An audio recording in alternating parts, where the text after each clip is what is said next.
I've lost over 60 pounds and cardio has played a huge role in losing my belly fat as a skinny fat guy. In this video, I'll share the types of cardio that helped me and the ones that didn't, in case that helps you too. And for each key point, I'll walk you through a 3-step process that worked for me to make cardio effective. Key point number 1, cardio made my diet easier, not a free pass to just eat whatever I want. First, I had to realize that cardio wasn't an excuse to just mess up my diet. It was there to make dieting easier and more sustainable for me. And here's how I figured that out. So step 1 is that cardio eased my calorie deficit. So pretty much if I'm cutting and I can only eat 1,800 calories, right? That's a pretty harsh cut. But if I'm walking or if I do any sort of cardio that helps me and I burn an extra 300 calories, I now have a little bit more room to play with, around 2,100. And that's the whole point of cardio, is to help you, not like make you, oh, I did some cardio. That means I can just cheat and eat Reese peanut butter and like whatever I want. No, it's just there to help you make the diet easier and more sustainable. Step 2 is I tracked cardio burned with Lose It. So Lose It is just a calorie tracking app that I use. It's my favorite one that I've ever used. And what you can do is you can sync the health app to the phone and it'll just count your steps in for the day. And once you hit your goal of 7,500, that's what mine is, then anything extra puts it as burned extra calories. And that helps a lot because it incentivizes you. Incentivizes is just like, it makes you want to walk more so you can eat a little bit more. So you can see every time you check your phone and you've been walking for a little bit, maybe at work or you've just went on a walk outside, you'll see the calories just keep going up slightly. It'll go from like 600 to 700 to 800. And you're like, oh, wow. So it gives you a little feedback reward loop system so that you want to walk. So when you walk, you see the calories go up so you can eat more.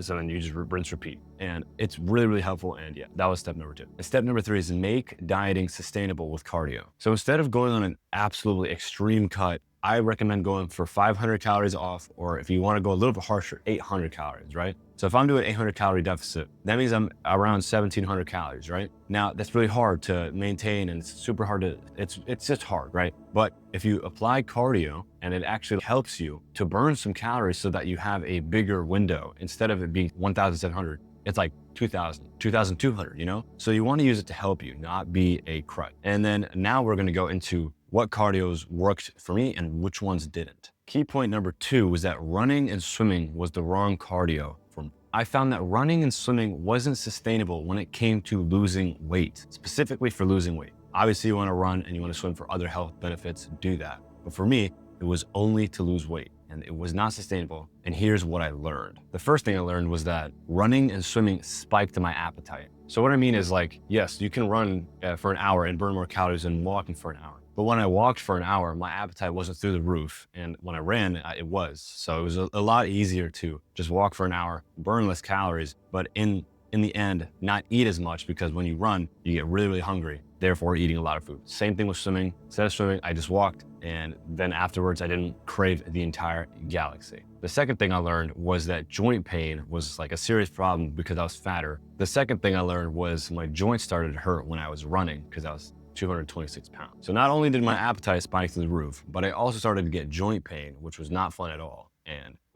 And I especially don't recommend you start running when you're fatter, because when you're fatter and you start running, your joints, they're just put under a lot of stress, right? Which is why now, even now at my weight, I've lost like over 60 pounds and I still prefer walking more, because like running is nice and I can do it. I've ran a marathon before, but it's just like, it's so much more sustainable to just walk if you are trying to just lose weight, because it helps you. And the third thing that I learned was that like when I got injured, because eventually I'd get injured, I'd roll my ankle or something, right? Because I was a big guy, I was fat as hell. I'd be running for 5 miles every single day. And I eventually just got hurt, shin splints, and I would run through them, but eventually I got hurt, right? And when that happened, it stalled my activity and it made my progress harder. And what do I mean by that? I mean, when I would run and I would get injured, then I would stay at home, do nothing, because it hurt to do anything. And then because I did nothing, I didn't walk, I didn't go out and do anything like activity-wise, I burned less calories. And since I was inside more, I ate more. So it was just like, I burned less calories and ate more. Not a good combo. So I remember this one time when I was just trying to lose a lot of weight. And the day before I was eating a lot of food and I went over a lot. So I was like, I need to run 10 miles to burn all of the extra 1,000 calories, right? So I was like, okay, let's do it. I ran the 10 miles, took me like 2 hours, just below 2 hours. I know, super slow runner. I was fat as hell. But I got home, I was like, okay, nice. You know, I burned 1,000 calories, 1,100. You know, I tracked it with my Apple Watch. I checked the calorie tracking app, like, boom, we're good now. And then I think 30 minutes later, I ended up eating 2 entire bags of Takis, like the big ones, lots of sugary cookies, and like just a lot of other stuff. And I completely blew it out of the park and it felt horrible. And yeah, this is like prime example number 1 of why I stopped doing it, because that happened way more times than I'd like to admit. Key point number 3, and the most important one, is walking and getting more steps in saved my fat loss. So finally, switching to walking and getting more steps in each day literally changed everything for me. So here's how I did it. So step 1 is walk 30 minutes to an hour on a treadmill daily. So I would go to the gym, and even on my rest days, I would walk when I'm losing weight. I would walk 1 hour on the treadmill, 2.5 speed, 7.5 incline. You want to make sure it's incline because incline doesn't really make it that much harder, but it burns so much more calories. I don't know why, it just does. So do that. And I like 2.5 speed because 3 speed on incline is really hard, but if you want to do no incline, maybe you have some bad ankles, do 3 speed.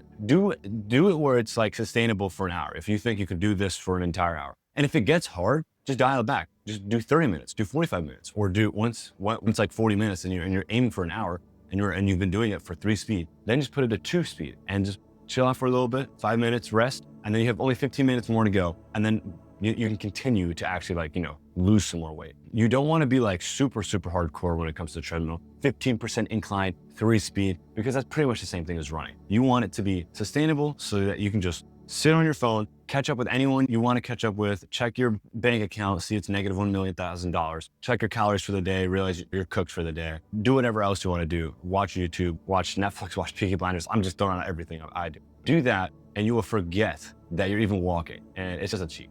Step 2 is aim. This is gonna be a big number, but aim for 20,000 steps. Just aim for it. Because when you aim for a really high number for the steps, you end up just getting more steps. So even if you only get 15,000 steps or 18,000 steps, that's a lot of freaking steps. And if you only aim for 10,000, you probably only get like 8,000. So aim for a really high number and try every day to get to that number. And step number 3, and my favorite and most important, is track the burned calories from the steps with an app, any app. So I use Lose It.